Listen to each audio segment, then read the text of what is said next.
오늘 함께 나눌 말씀은 신약성경 데살로니가 전서 2장 말씀입니다. 데살로니가 전서 2장 1절부터 6절까지 말씀, 제 성경으로는 신약성경 329쪽입니다.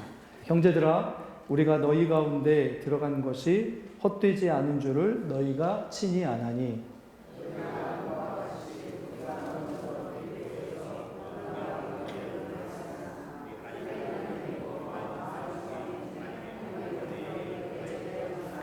우리의 권면은 간사함이나 부정에서 나는 것이 아니요 속임수로 하는 것도 아니라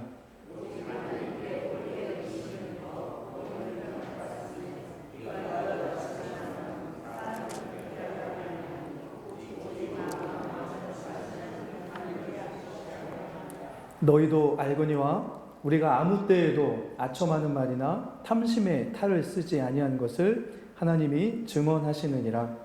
또한 우리는 너희에게서든지 사람에게서는 영광을 구하지 아니하였노라. 아멘. 아멘. 한 주간 평안하게 잘 보내셨습니까? 네. 전쟁이 중동에서 일어난 지 꽤 됐는데 너무 오래 지속되는 것 같습니다. 단순히 지속되는 것뿐만이 아니고 그 때문에 레바논이나 여러 개 지역에서 많은 생명을 잃는 그런 소식들, 또 삶의 터전을 잃고 헤매는 아픔의 소식들이 계속 들려오고 있습니다. 그것도 안타까운데 이 전쟁이 어떻게 왜 시작되었는지에 대한 이런 어떤 이야기들을 들으면 이게 어떤 지도자들의 치부를 감추기 위한 만약에 전쟁이라면 인간의 타락한 본성이 어디까지 이게 악해질 수 있는가라는 어떤 것들을 생각하게 돼서 더 사실은 안타까워지는 때를 보내고 있습니다. 우리나라도 전쟁 때문에 여러 분야에서 어려움을 많이 겪고 있다는 소식들을 듣게 됩니다. 기도해야 될 때인 것 같은 확실한 것 같습니다. 가끔씩 길 가다 보면 평소에 길이 안 밀리던 곳이 막 이렇게 자동차가 많이 밀려 있을 때가 있습니다. 왜 밀리냐면 50원이라도 더 싼 기름 넣으려고 주차가 아니죠. 주유소에 평소에 막 그렇게 줄 안 서던 주유소에 막 줄 서 있는 걸 보면 우리의 현실이 얼마나 지금 조그만 것에도 이렇게 어려울 수 있구나라는 것을 또 보게 되기 때문에 가능하면 또 우리 주변에 힘들어하는 이웃들을 위해서도 함께 기도하고 마음을 함께 써주셨으면 좋겠습니다. 갑자기 닥친 경제적인 어려움뿐만이 아니고 실제적으로 우리가 그리스도인이기 때문에 이 시대를 살아가는 어려움들이 있습니다. 어제도 이렇게 저희 가족이 행사가 있어가지고 어떤 행사를 가서 카톡을 행사장에서 보냈는데 정말 힘들다라는 이야기를 보냈습니다. 뭐가 힘들까라고 하는 생각을 해보면 그런 자리에서 그리스도인의 정체성을 지키는 거 참 어렵다라는 것 때문이었습니다. 수많은 사람들은 어떤 모임, 어떤 자리, 어떤 행사 이런 곳에서 대부분 다 뭘 누리고 뭘 유지하려고 하냐면 자신들의 기쁨입니다. 자신들의 영광, 자신들의 기쁨이 무엇인가 큰 타이틀이나 어떤 이런 것에 감추어져 있긴 하지만 결국에는 뭐냐면 이 자신들의 기쁨과 영광을 드러내려고 하기 때문에 그런 어떤 상황과 그런 사회 안에서 우리가 신앙을 지켜내고 우리가 이 세상이 누리는 기쁨보다 참되고 진정한 기쁨이 있다는 것을 세상 안에서 보여주려고 하다 보니까 때로는 고독하여지고 때로는 외롭게 되고 때로는 다른 사람들은 겪지 않아야 될 어려움을 겪게 되고 때로는 다른 사람들이 싸우지 않아야 될 내면의 싸움과 여러 가지 분투해야 될 상황이 있기 때문에 이 시대의 그리스도인으로 살아가는 것은 이전보다 사실은 훨씬 더 어렵고 힘들어가는 삶임을 사실은 어제 저희 가정도 경험을 했었습니다. 그런데 가끔씩 이제 그런 얘기들을 많이 하거든요. 목사님은 사회생활을 안 해보셨으니까 이런 생각을 합니다. 저도 할 말이 없습니다, 사실은. 그러나 또 목회 현장에서 겪는 어려움들도 있습니다. 여러분들보다는 적겠지만 그 중에 사실은 큰 어려움이 뭐냐면 제가 지금 겪고 있다는 얘기가 아니니까 오해하지 마시기 바랍니다. 어떤 것 때문에 힘드냐면 오해받기 때문에 힘듭니다. 정말 이렇게 사소하고 정말 그러지 않아도 될 일 때문에 오해를 사는 일들이 참 많이 있더라고요. 사역을 해오면서 그런 것들 때문에 저도 사실은 많이 힘들었던 경험들이 있습니다. 그렇다고 지금 힘들다는 거 아니니까 오해하지 마시기 바랍니다. 그런 것들이 교회 안에 있습니다. 어떻게 보면 사역자인 저뿐만이 아니고 여러분도 마찬가지죠. 여러분이 진심을 드러내고 여러분이 뭔가를 함께하고 싶은데 이상하게 오해를 사서 관계가 틀어지고 뭔가가 이상한 결과가 났을 때 그것 때문에 오는 오해 때문에 오는 아픔들이 우리가 사실은 삶을 살아가면서 겪는 큰 어려움 중에 하나이더라고요. 예수님은 안 그러셨을까요? 예수님도 잘못한 일이 하나도 없으셨음에도 불구하고 끊임없이 오해받으면서 사셨습니다. 귀신 들렸다라는 오해도 받으셨고요. 자기 명예에만 치우치는 이름 내기 좋아하는 사람이다라고 하면서 누구에게까지 오해받으셨냐면 사랑하는 가족에게까지 오해받으셨습니다. 형제들이 그러잖아요. 이름을 내려면 예루살렘 가서 내십시오라고 하면서 예루살렘으로 가라고 이렇게 부추겼던 그런 오해받으셨던 분이 예수님이셨습니다. 근데 예수님뿐만이 아니고요. 많은 믿음의 사람들, 하나님의 사역을 했던 사람들이 오해를 받았는데 그 중에 한 사람이 누구냐면 오늘 이제 이 데살로니가 전서에서 볼 수 있는 이 데살로니가 서신을 썼던 사도 바울이었습니다. 그리고 오늘 말씀은 제가 여러분과 함께 읽었던 말씀은 이 사도 바울이 겪었던 오해에 대한 자기 변호이고 자기 변론에 대한 말씀입니다. 그것이 이 안에 담겨져 있습니다. 사도 바울 같은 사람이 무슨 오해를 받았을까 싶겠지만 사도 바울은 사실은 가는 곳마다 오해를 받았습니다. 이상하죠. 가는 곳마다 오해를 받았는데요. 특별히 이 데살로니가 교회를 이렇게 사역하고 나서 받았던 오해가 몇 가지 있었는데 그 중에 하나가 무엇이냐면 사도 바울은 데살로니가 교회와 같은 작은 교회는 별로 중요하게 생각하지 않는다라고 하는 오해였습니다. 큰 교회들을 더 빌립보 교회나 좀 큰 규모가 있거나 이런 교회들을 고린도 교회와 같은 부자들이 있는 교회들 이런 교회들은 더 중요하게 생각하는데 데살로니가 교회는 별로 중요하게 생각하지 않는다라고 하는 차별하는 사람이라는 오해를 받았습니다. 그리고 교회를 사랑하였다면 데살로니가에 한 번이라도 떠나간 이후에 왔을 텐데 한 번도 오지 않았다. 그렇다면 그게 무슨 증거이냐? 사도 바울은 데살로니가 교회를 사랑하지 않는다. 오히려 데살로니가 교회의 어려움이 계속되니까 그 어려움을 데살로니가 교회에서 이전에 사도 바울이 어떻게 떠나갔습니까? 갑자기 피신하듯 떠나가야 됐습니다.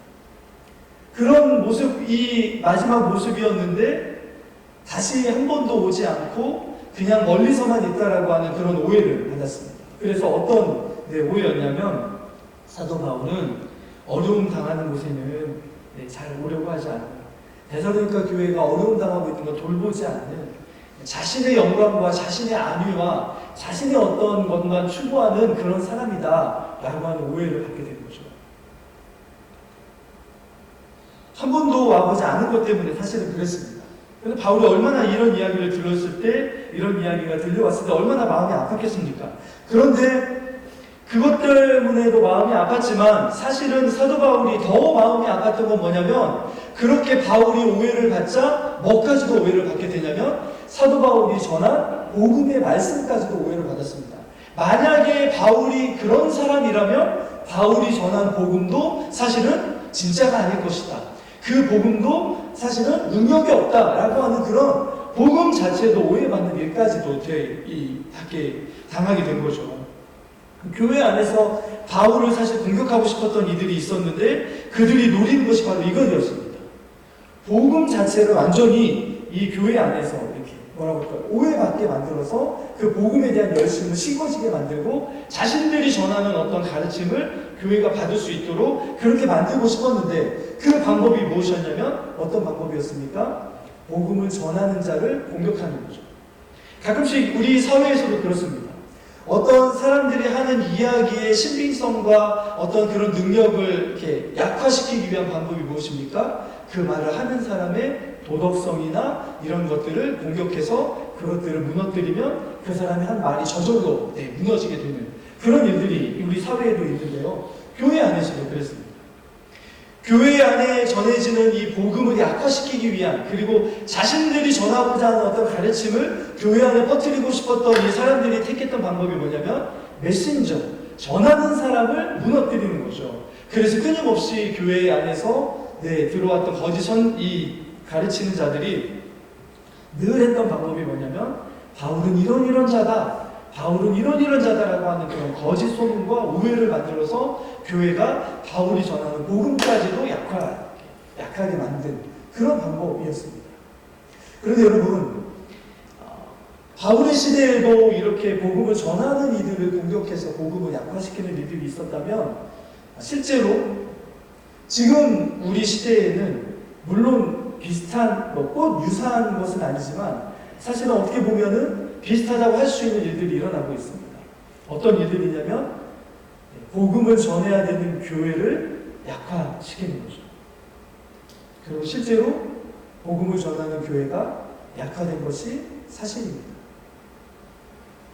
우리나라에서 여러 가지 여론조사를 하면 우리나라 몇 개의 주요 종교 중에서 가장 신뢰성이 높은 종교는 무엇이냐 하면 몇 가지 종교를 이야기합니다. 그리고 이상하게도 가장 신뢰성이 떨어지는 종교는 어디냐면 한 20년 근간에 거의 맨 마지막에 뭐였냐면 기독교입니다. 이상하죠? 다른 상황이긴 하지만 교회에 대한, 기독교에 대한 신뢰도가 점점 하락하다 보니까 어떤 일들이 일어나냐면 우리가 전하는 복음 자체도 들으려고 하지 않는 거죠. 복음을 전해야 되는 교회에 대한 신뢰도가 떨어지니까 어떤 것에 대한 신뢰도도 떨어집니까? 복음에 대한 신뢰도도 떨어지기 때문에 복음을 들으려고 하지 않습니다. 안타까운 일이죠. 그래서 어떤 일이 일어나냐면 복음을 전하는 게 너무 어려워졌습니다. 사람들이 들으려고 하지 않는 거죠. 이단의 어떤 여러 가지 어떤 영향도 있지만 복음을 전하려고 하면 사람들이 너무 거절합니다. 저희가 대학교 때 성교단체에서 늘 이렇게 오후에 전도하러 나갔었거든요. 그러면 그때는 한 10명 전하면 2~3명은 들어줬습니다. 근데 지금은 거의 들으려고 하지 않아요. 여러 가지 다른 이유도 있겠지만 복음을 전해야 되는 메신저인 교회에 대한 신뢰도가 떨어졌기 때문입니다. 이 당시에 사도 바울에 대한 공격도 그것이었습니다. 바울을 공격해서 바울을 무력화시키면 그가 전하는 가르침도 무력화될 것이다. 그래서 오늘 이 말씀의 목적이 무엇이냐면 사도 바울은 자기가 옳다, 나는 그런 적이 없다라고 하는 자기 변호가 아니라 무엇에 대한 변호이냐면 복음은 그런 것이 아니다라고 하는 복음입니다. 자기를 열심히 변호해서 뭔가 이렇게 자기의 옳음을 정당성을 입증하려고 한 것이 아니라 자기가 무너지면 복음을 전하는 일이 맡기기 때문에, 그래서 뭘 지금 변호하는 거냐면 복음을 변호하기 위해서 이 말씀을 쓴 것이죠. 그래서 오늘 말씀을 보면 사도 바울은 일방적으로 내가 옳습니다 라고 주장하지 않습니다. 반면에 뭐라고 이야기하냐면 오늘 2절 말씀을 한번 볼까요? 자, 2절입니다. 같이 한번 읽겠습니다. 시작. 자, 거기까지 보시면, 자, 1절로 한번 가보겠습니다. 자, 1절로 같이 읽어볼까요? 시작. 형제들아, 우리가 너희 가운데 들어간 것이 헛되지 않은 줄을. 사도 바울이 자기와 복음을 변호하는 방법이 뭐냐면 나는 절대 그런 적이 없습니다라고 이야기한 게 아니라 뭐라고 이야기합니까? 여러분들이 알지 않으십니까? 라는 방법이 있습니다. 여러분들이 제가 어떤 복음을 전하고 어떻게 복음을 전하고 여러분에게 가서 어떻게 행하고 제가 여러분들과 어떻게 함께 했는지를 여러분이 알지 않으십니까? 라고, 이게 사도 바울의 자기 변론이었습니다. 우리가 하는 방법과 좀 다르죠. 우리는 우리가 뭘 하지 않았고 뭘 의도했는지를 뭔가 오해를 받으면 드러내기 위해서 열심을 냅니다. 사도 바울은 좀 다른 방법을 취합니다.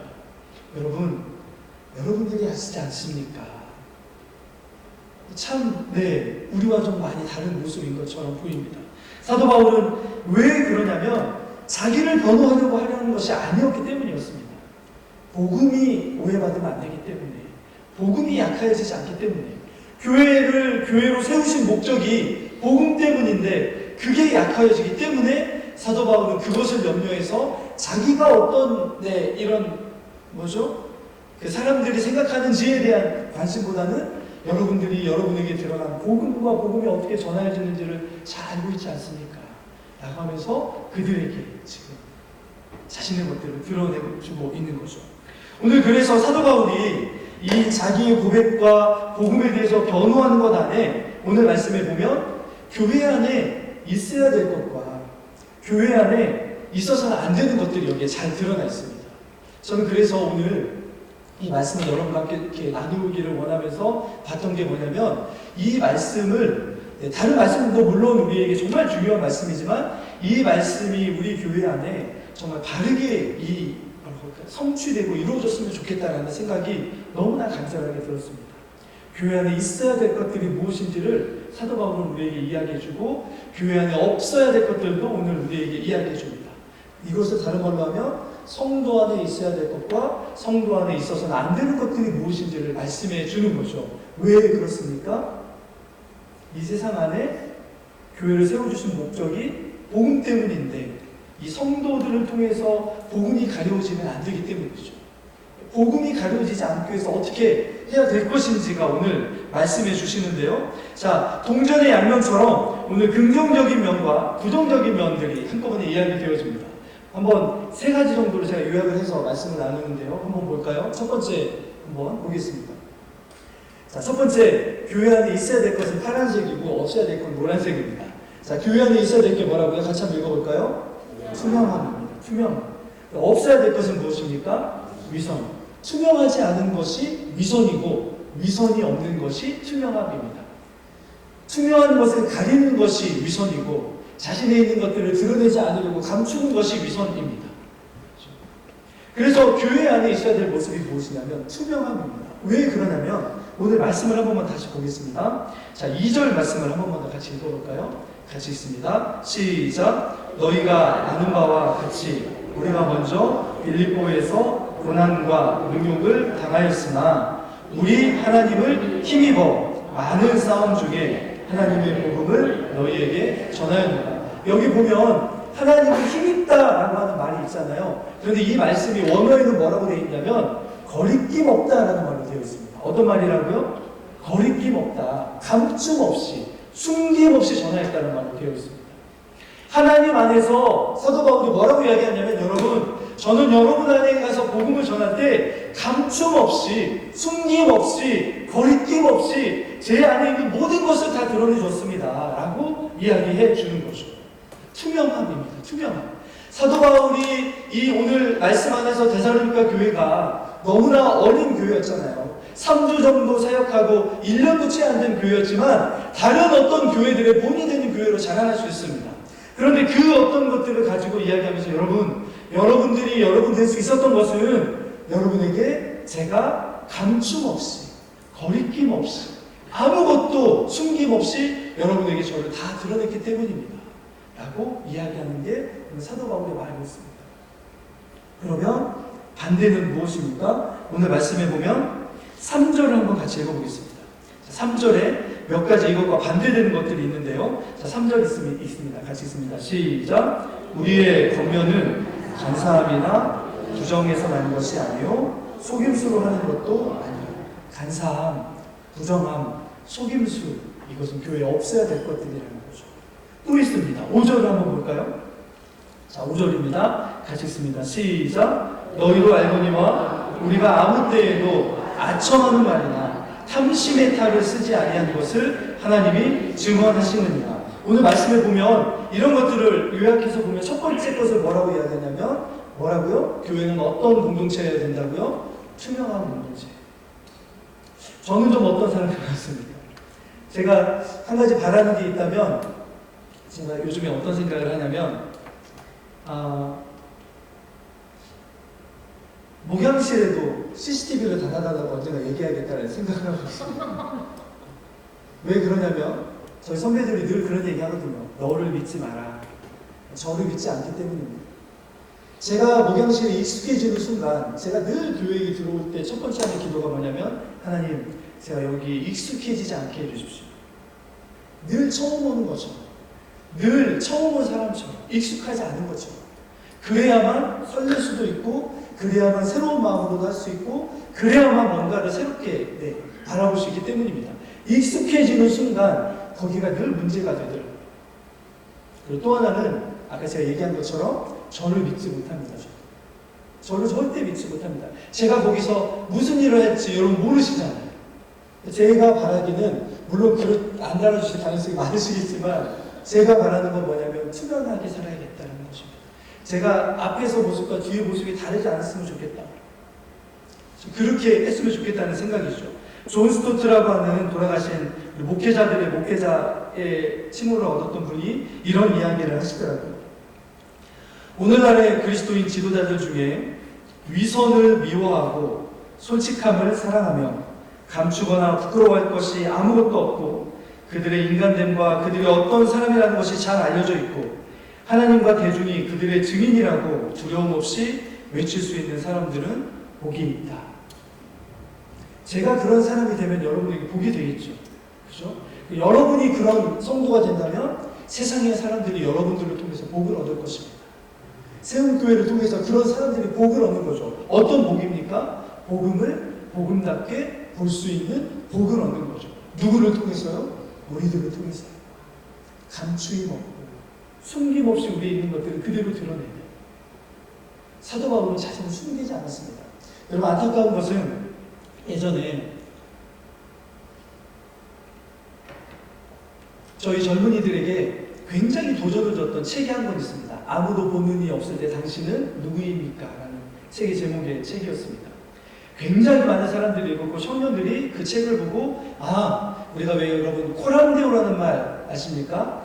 늘 하나님이 나를 보고 계신다라고 하는 생각, 나는 하나님 앞에서 살아간다라고 하는 생각으로 살아가야 됩니다 라고 하는 그 내용이 그 안에 너무나 잘 담겨져 있는 책이었습니다.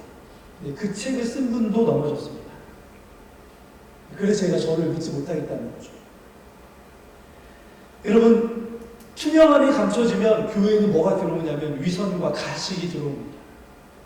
예수님께서 이 땅에 계실 때 바리새인들을 지적했던 이유가 무엇이었습니까? 그들은 뭐 하는 사람들이었습니까? 투명하지 못한 사람들이었습니다. 늘 자신들을 감췄죠. 늘 뭔가를 자신들에게 더 씌웠습니다. 긴 옷술이 땅에 닿는 어떤 옷을 입어 자신들이 어떤 사람들을 드러내려고 했습니다. 시장에서 서서 큰 소리로 기도하면서 자신들이 어떤 사람들을 드러내려고 했습니다.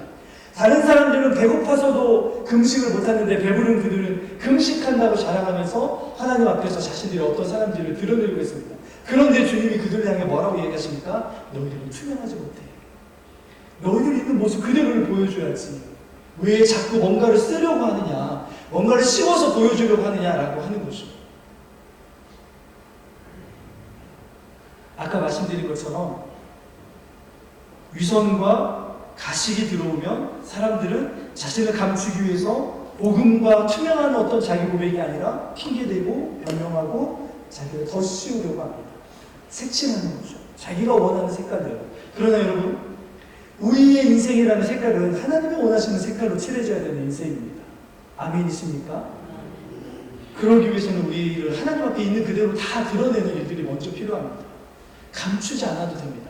주님이 우리에게 좋으신 분의 이유는 감추지 않아도 된다는 것입니다. 우리가 얼마나 불결하고 얼마나 부정하고 얼마나 아프고 얼마나 힘들고 얼마나 우리가 상처 입었는지 주님은 그걸 상관하지 않으십니다. 오히려 그것 때문에 더 사랑하시고 오히려 그것 때문에 우리를 더 받아주시고 오히려 그것 때문에 우리가 더 주님 앞에 나오기를 원하시는 분이십니다.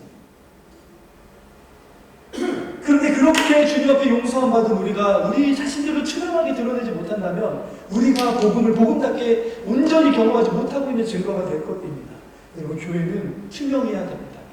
재정의 투명함, 여러 가지 많은 이야기들을 하지만 주님 앞에서 투명하면 됩니다. 우리가. 그리고 그 투명한 모습을 있는 그대로 사람들 앞에 보이는 거죠.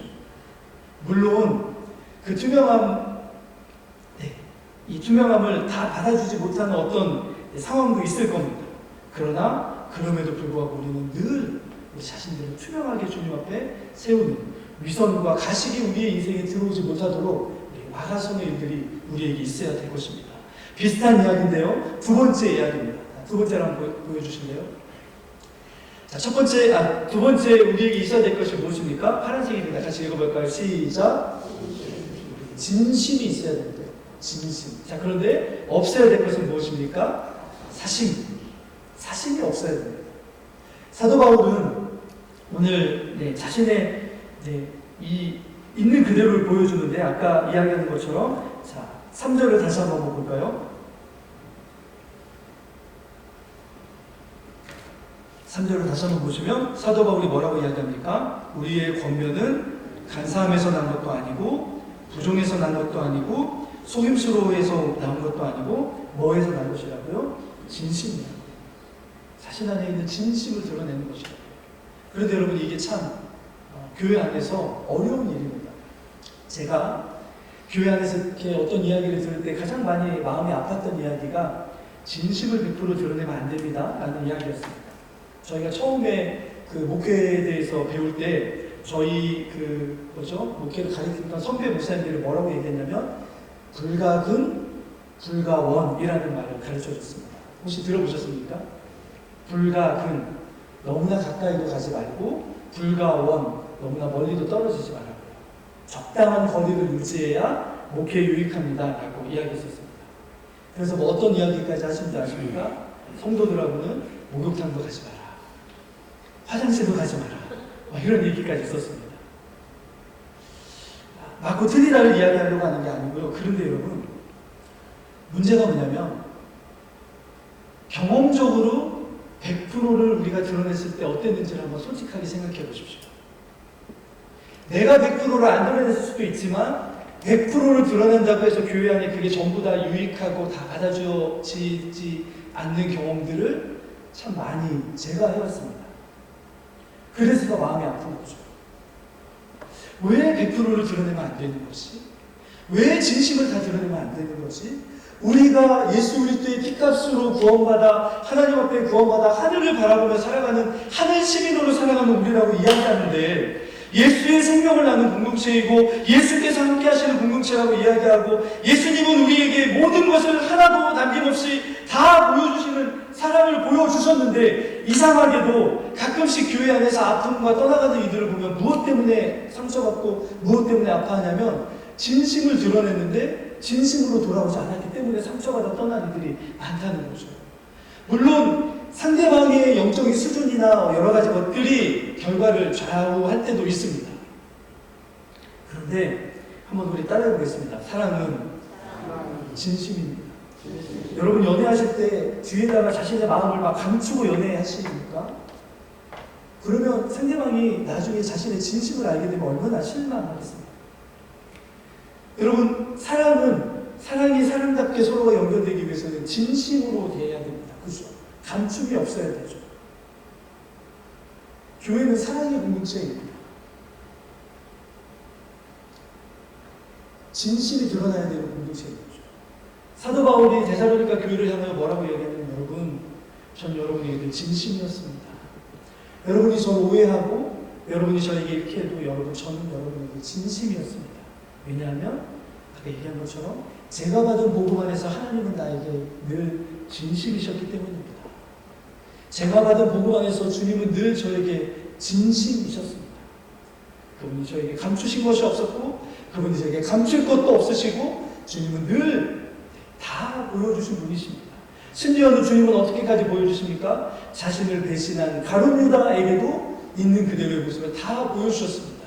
배신할 줄 알면서도 상처받으실 줄 알면서도 주님은 있는 모습 그대로 다 보여주셨습니다. 왜냐하면 그것이 복음이기 때문입니다. 교회는 복음 앞에서 진심이어야 됩니다. 우리가 서로 진심으로 함께 한다면 그때에 사람들이 교회 공동체를 보면서 뭐라고 생각하겠습니까? 저 공동체는 사회의 탐심과 가식과 위선과 사심으로 가득한 세상과는 다르다라고 인정할 수 있는 거죠. 저는 우리 세운 공동체가 진심 어린 공동체가 되기를 간절히 소망합니다. 진심과 진심이 통하는 공동체, 진심들이 늘 드러나는 공동체, 기도해야 되는 거죠. 한순간에 이루어지지 않을 겁니다. 서로가 어떤 영적인 수준들이 맞아 서로 성숙해야만 진심을 다 받아줄 수 있을 겁니다. 그래서 진심이 통하게 하기 위해서 우리가 힘쓰고 애써야 될 것들이 있는 거죠. 서로를 위해서 기도하고 서로를 받아주기 위해 애써야 되고 여러 가지 일들이 있어야 되는 거죠. 사도 바울과 데살로니가 교회 공동체는 그런 공동체였습니다. 늘 진심인 공동체, 복음을 말하는 데 진심인 공동체였습니다. 특별히 여러분 우리가 무엇에 진심이기를 바라냐면 우리의 삶이 복음 앞에서 진심이기를 간절히 소망합니다. 제가 나가는 우리 그 전주대학교 가서 이렇게 아이들 도와주는 일 하거든요. 그런데 한 2주 전에 제가 이렇게 들었던 것처럼 말씀했던 것처럼 아이들에게 교회를 나가본 적이 있는 친구들 있느냐 그랬더니 제 옆에 있는 조에서는 8명의 아이들인데 한 명도 없었습니다. 이제 20살 된 이제 막 인생을 시작하는 아이들 중에 8분의 1은 복음을 한 번도 들어보지 못하고 살아가는 거죠. 앞으로는 어떻게 되겠습니까? 그 아이들이 30대, 40대, 50대가 되면 우리 사회는 어떻게 되겠습니까? 교회가 줄어드는 것 때문에 걱정하는 것이 아닙니다. 이게 무슨 이야기냐면 복음이 복음답게 제대로 전해지고 있지 못하다는 거죠. 왜 그 아이들은 교회를 바라보지 않았을까요? 주변에 교회를 바라보게 할 만큼의 복음의 진심인 사람을 못 봤을 가능성이 많기 때문입니다. 우리의 삶에 가장 먼저 회복해야 될 것이 무엇이냐면 성도들 간의 교회 간의 진심도 회복해야 되지만 복음의 진심인 우리의 삶입니다. 우리는 과연 복음 앞에 얼마나 진심인가? 우리의 삶이 복음 앞에 얼마나 100% 살아가고 있는가? 복음은 나에게 정말 그런 것이 되는가인 거죠. 우리 자녀의 세대들이 우리 어른 세대들이 복음 앞에 진심인 삶을 살아가는 것을 볼 때 그들은 복음 앞으로 돌아오게 될 것입니다. 우리의 책임인 거죠. 우리가 복음 앞에 위선과 가식과 사심이 없이 살아간다면 그 모습을 보면서 우리의 자녀의 세대들은 우리들을 통해서 복음을 바라보게 될 것입니다. 하나 더 안타까운 이야기는 어떤 아이, 저희 조의 아이입니다. 너는 교회를 가봤냐 그랬더니 아주 힘차고 씩씩하게 가봤습니다 그러더라고요. 그리고 뭐 언제 가봤어 그랬더니 저는 일주일 교회 다녀봤습니다 그러는 거예요. 그래? 왜 교회를 안 가게 됐어? 그랬더니 처음 교회를 갔는데요. 다른 지역의 교회를 갔는데 씩씩하게 맨 앞에 앉았답니다. 근데 목사님 설교가 졸았나 봐요. 그냥 졸았습니다. 그런데 목사님이 자기를 지적하면서 어디 예배 때 조냐고 꾸중해가지고 그 다음부터 절대로 교회 안 간다고 얘기했습니다. 여러분 안심하셔도 됩니다. 저는 조는 분을 절대 혼내면 안 되겠다는 생각을 그 아이를 보면서 하게 됐습니다. 복음이 뭐냐? 복음이 뭐냐? 그죠? 우리가 우리 다음 세대들에게 복음이 뭐냐를 말로 이야기해 주는 게 아니고 우리 진심으로 보여줘야 되는 거죠. 우리가 복음이 우리 안에 진심으로 어떤 것인지, 그죠? 복음이 어떤 것인지를 진심으로 보여주면 그 아이들은 말로 듣지 않아도 우리의 삶을 통해서 듣게 되는 거죠. 복음이란 건 저런 건가 보다. 우리 엄마 아빠의, 우리 선생님의, 그죠? 우리 주변의 이웃들의 모습을 보면서 저게 복음이 진심인 삶이구나. 저분들이 진심인 저것이 복음이라면 내게도 필요한 거겠다라고 하는 생각들을 가지게 되는 게 그게 이 시대의 전도의 한 방법이 아니겠습니까? 그렇죠? 우리가 그런데 자꾸 탐심과 자꾸 사심과 위선과 이런 것들을 막 채우려고 한다면 거기에는 늘 복음의 진심인 것들이 없어집니다. 여러분 골로새서 3장 5절 말씀에 주님이 이렇게 이야기하시거든요. 말씀을 한번 볼까요? 골로새서 3장 5절 말씀입니다. PPT에 있습니다. 같이 한번 읽어보겠습니다. 시작. 그러므로 땅에 있는 지체를 죽여라.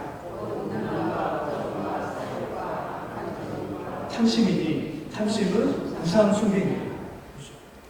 탐심이라는 뜻이 어떤 뜻이냐면요, 더 채우려고 한다는 뜻입니다. 더 채우려고 하는 게 탐심인 거죠. 사실은 우리 인간의 본성이 더 채우려고 하는 마음이 있지 않습니까? 그런데 복음은 그 본성을 억누르게 합니다.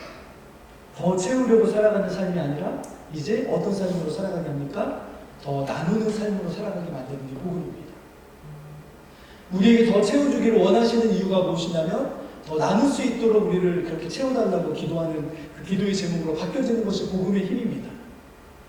우리의 삶의 이유가 우리의 개인적인 욕심과 사심을 채우기 위한 더 채워줌이 아니라 우리가 가지고 있는 것들을 통해서 누군가의 사심이 아닌 누군가의 부족과 누군가의 아픔이 채워지는 것 때문에 주님 저의 삶을 더 채워주시라고 기도할 수 있는 그런 삶이 바로 네, 이 땅에서 우리가 살아가는 진심의 삶을 살아가는 거죠. 이기적인 목적을 가지고 다른 사람을 이용하기 위해서 왜곡된 말들을 해나가는 그런 세상 속에 우리가 살아가고 있습니다. 그러나 교회는 그런 곳이 아니라고 오늘 말씀해 주시는 거죠. 자, 그래서 교회는 어떤 곳이냐? 4절을 한번 볼까요? 4절 같이 읽겠습니다. 4절입니다. 같이 읽습니다. 시작.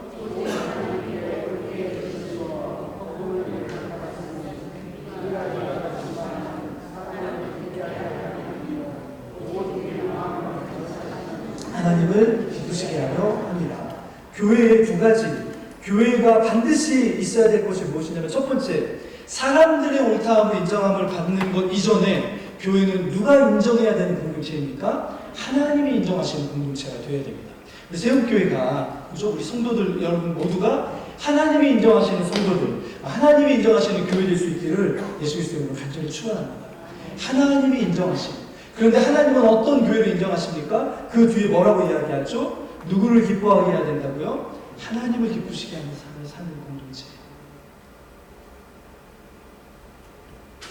우리 죄의 본성은 늘 우리의 영광을 구합니다.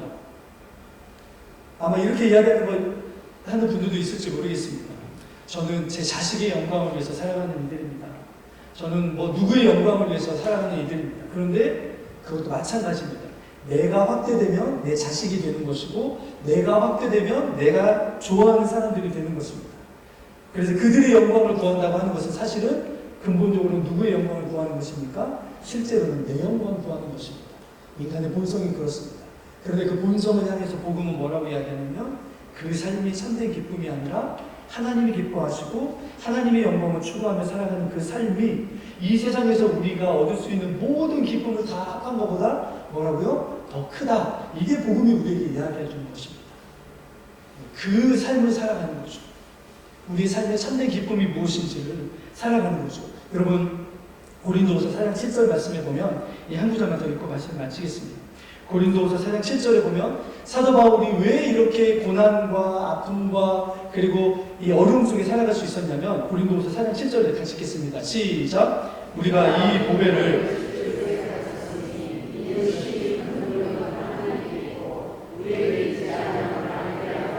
사도 바울이 복음에 대해서 뭐라고 이야기합니까? 복음을 뭐라고 이야기한다고요?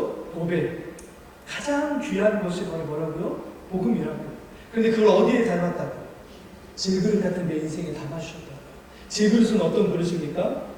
그냥 막 깨어져도 쓸 수 있는, 함부로 쓸 수 있는 그릇들입니다. 하찮은 그릇인 거죠. 막 쓰는 그릇인 거죠. 우리가 아는 막사발들입니다. 근데 그것에 뭐가 담겨졌다고요? 세상에서 가장 귀한 보배가 담겨졌다고요. 그게 교회이고 그게 성도입니다. 그 영광을 깨닫게 하는 게 복음인 거죠. 그 영광을 깨닫게 하는 게 말씀인 거죠. 그 영광이 어떤 영광인지를 더 보게 하는 게 여러분 주님이 우리에게 주신 말씀들입니다. 그래서 그 말씀을 통해서 우리가 하나님이 우리에게 맡겨주신 것이 얼마나 더 큰지, 우리를 어떤 것에 하나님이 위탁하시고 맡겨주셨는지를 깨달아 간다면, 우리 마음을 아시는 주님께서 그 복음의 진심이고 복음 앞에 투명하고 하나님을 기쁘시게 하고 하나님의 영광을 위해서 살아가려고 하는 목회자, 그런 장로님, 그런 권사님들, 그런 집사님들, 그런 성도님들이 교회 안에 가득하게 된다면, 그렇게 우리가 더 성숙하게 되어 간다면 있어야 할 것들만 가득하고 없어야 할 것들은 점점점 사라져가는 더 그런 영광스러운 교회가 되어 간다면, 교회를 통하여 세상은 분명하게 복음을 볼 것입니다. 복음이 어떤 것인지, 그 복음을 따라야 될 소망과 그런 어떤 소원을 갖게 될 것입니다. 바르고 개혁적인 교회를 세워갔으면 좋겠습니다. 헛되지 않은 예배가 되고, 헛되지 않은 사역이 되고, 헛되지 않은 섬김이 되고, 모든 것들이 헛되지 않은 열매로 주님이 인정하시고 그렇게 주님이 채워가시는 세움교회 될 수 있기를 예수 그리스도 이름으로 간절히 축원합니다. 같이 기도하겠습니다. 살아계신 아버지 하나님, 우리 인생에 채우고, 우리 인생이 소원하고, 우리 인생이 기뻐하고, 우리 인생의 영광이 될 만한 것들을 소원하며 우리가 살아갑니다. 그러나 주님, 바울이 고백했던 것처럼 우리 질그릇 같은 인생들의 가장 보배롭고 영광스러운 것이 바로 복음임을 기억하며 우리가 복음에 대해서 더 깊이 깨닫고 그 영광을 더 깊이 알아갈 수 있도록 인도하여 주시옵소서. 특별히 주님, 우리 세움교회를 통하여 복음의 영광이 바르게 드러나게 하여 주시옵소서. 세상이 우리를 통하여 복음을 보게 하여 주시고 복음 앞에 투명하며 복음 앞에 진실이며 복음 때문에 하나님의 영광을 기뻐하며 살아가는 우리의 삶의 모습을 통하여 세상이 복음을 볼 수 있도록 인도하여 주시옵소서. 그렇게 하나님이 인정하시며 하나님이 기뻐하시며 하나님이 세워가시는 교회 될 수 있고 그렇게 우리가 함께 세워져 갈 수 있도록 인도하여 주시옵소서. 감사드리오며 우리 구주 예수 그리스도 이름으로 기도드리옵나이다. 아멘.